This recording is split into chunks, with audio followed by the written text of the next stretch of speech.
اللهم صل وسلم وبارك عليك يا حبيبي يا رسول الله. ازيكم متابعين عاملين ايه؟ كل سنه وانتم طيبين.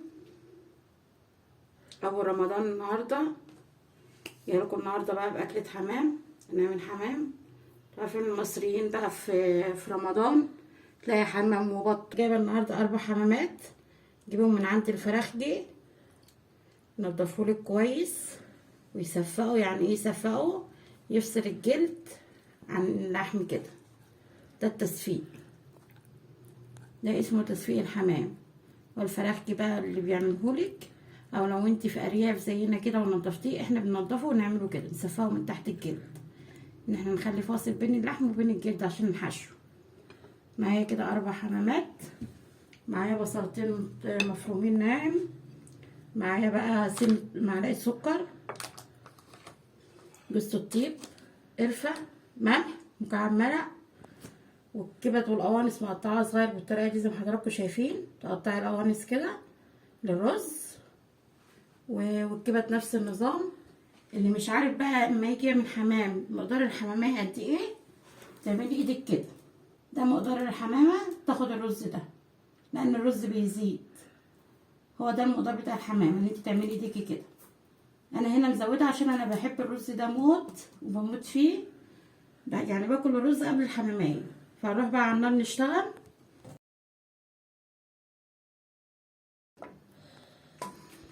معايا هنا معلقه سمنه بلدي مع شويه زيت ابيض، وانزل عليهم بالبصله.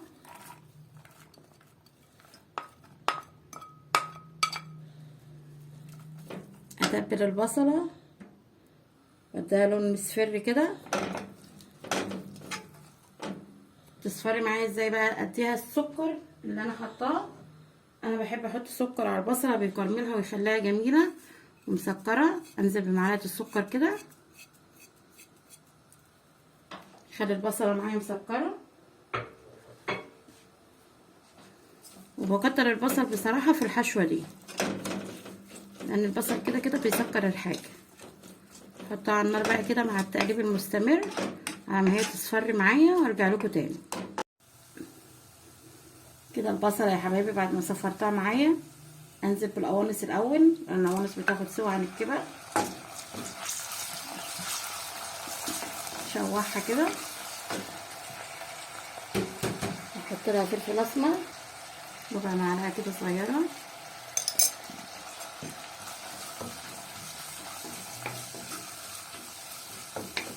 اسيبها بقى، اغطي عليها واسيبها على نار هاديه قد 10 دقايق على ما تستوي معايا، وارجع لكم تاني. ادي القوانص يا حبايبي ما سيبناها 10 دقايق. نحط الكبد ما بتاخدش وقت في السوا. انا الخلطه دي يا حبايبي بعملها في حشو الفراخ، حشو الحمام، تبقى طعمها جميله وفي منتهى الجمال، وتدي لون جميل للرز. عندي 2 حبايبي يموتوا يعرفوا السر بتاعي في حشو الحمام والفراخ. هما دلوقتي هيشوفوا الفيديو بقى وعارفين نفسيهم. انزل بقى بكعب الملح، جوز الطيب، القرفه بتدي ريحه رهيبه في الحشو ده، بتدي ريحه جميله ولون جميل. الملح بقى للاخر.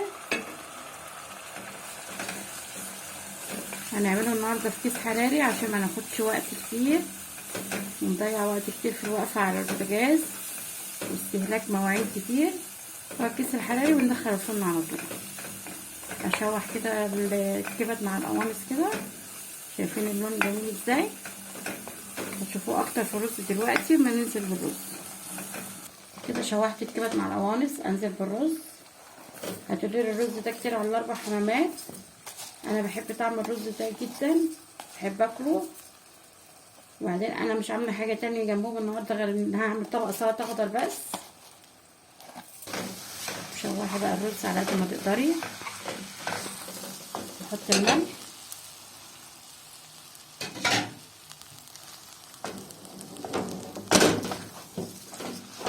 شوحي الرز بقى كويس جدا عشان يبقى مفلفل معانا، وتكوني مجهزه ميه مغليه جنبك. احنا مش هنسوي الرز سوا كامل، احنا هنخليه نص سوا وهيكمل سواه في الحمام. بس شوحي بقى على قد ما تقدري. شوحت فيه على قد ما قدرت. شايفين لون الرز جميل ازاي وحلو ازاي. هنزل بقى بالميه المغليه. انا مش هسويه سوا كامل، هتكتر بس يبقى نص سوا، واغطي عليه بقى على ما يستوي. تهدي عليه النار خالص جامد على ما هو يستوي نص سوا كده، ونرجع تاني.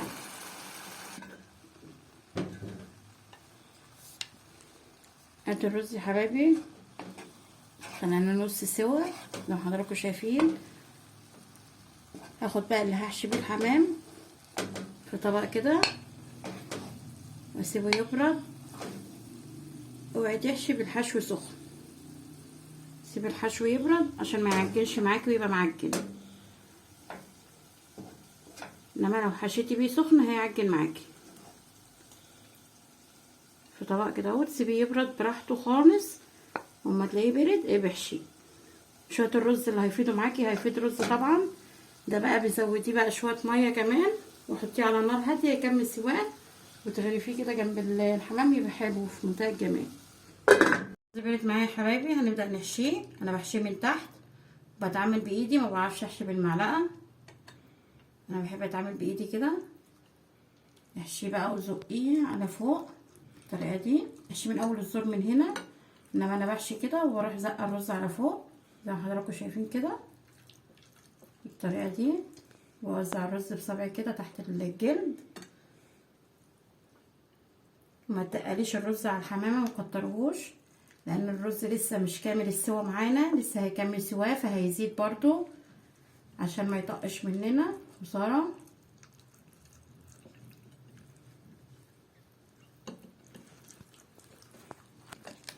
زي ما حضراتكم شايفين كده انا بوزعه تحت الجلد جوه اهو. متقلش الرز يا حبايبي، لسه هيزيد في السوا كمان.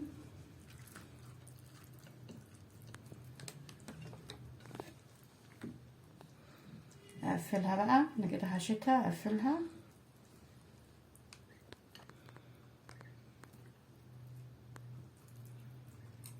حاولي تنضفي الحمامه، ما تخليش رز عليها من بره. وزعي الرز كده. ادي الحماميه معايا اول واحده حشيتها. هوريكم واحده كمان واكمل الباقي بقى وبرجع لكم بالطريقه دي. حاولوا تتلموا حبايبي مع العيله كده في الشهر الكريم اللي احنا فيه ده، والنفوس تبقى صافيه، الناس تبقى صافيه لبعضيها. بلاش حد يزعل من حد في الشهر الكريم، ما بيجيش الا من السنه للسنه. كل سنه وانتم طيبين، وربنا يعود عليكم بخير يا رب، وعلى اولادكم وعلى الامه الاسلاميه كلها يا رب باليمن والبركات.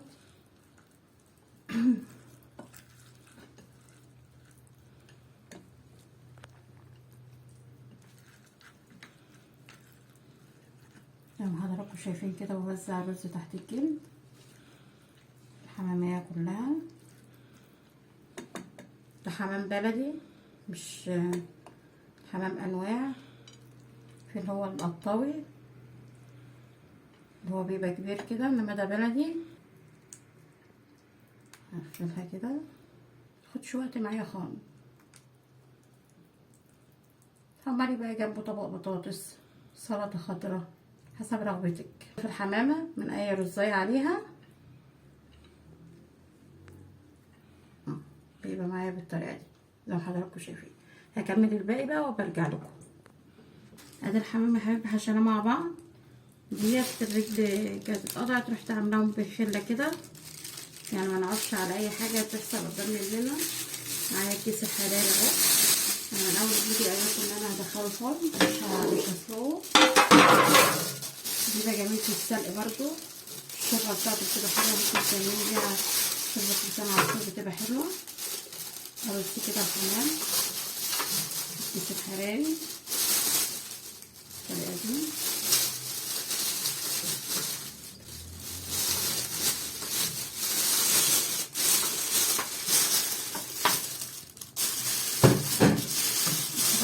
جديد.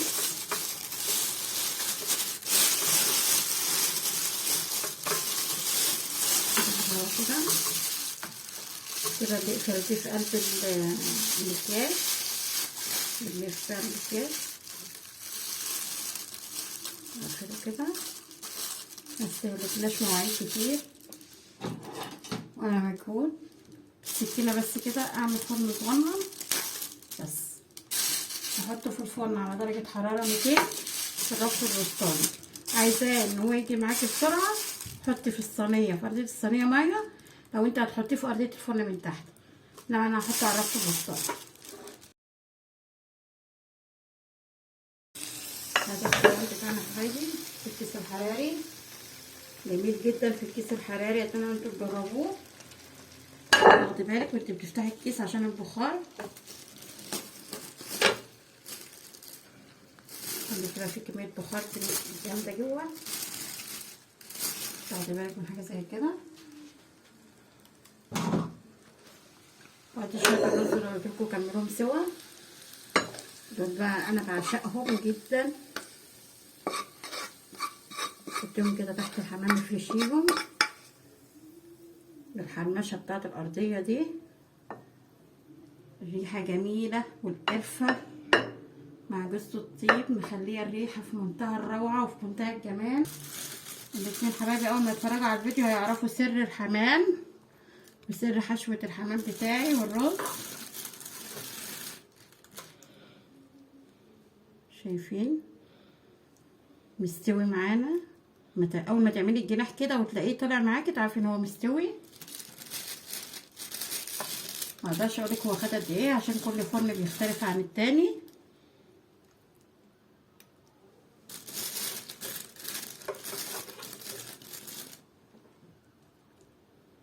ودي الخله هنشيلها اهي.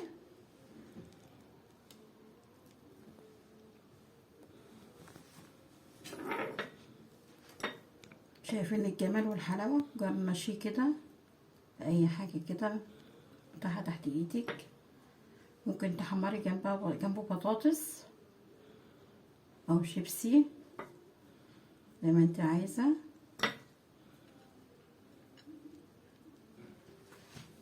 مع طبق سلطه اخضر حلو جميل كده. اتمنى ان هو يعجبكم. ان عجبكم الفيديو ما تنسوش تعملوا لايك وشير. ده كان فطارنا النهارده يا حبايبي، الحمد لله رضا.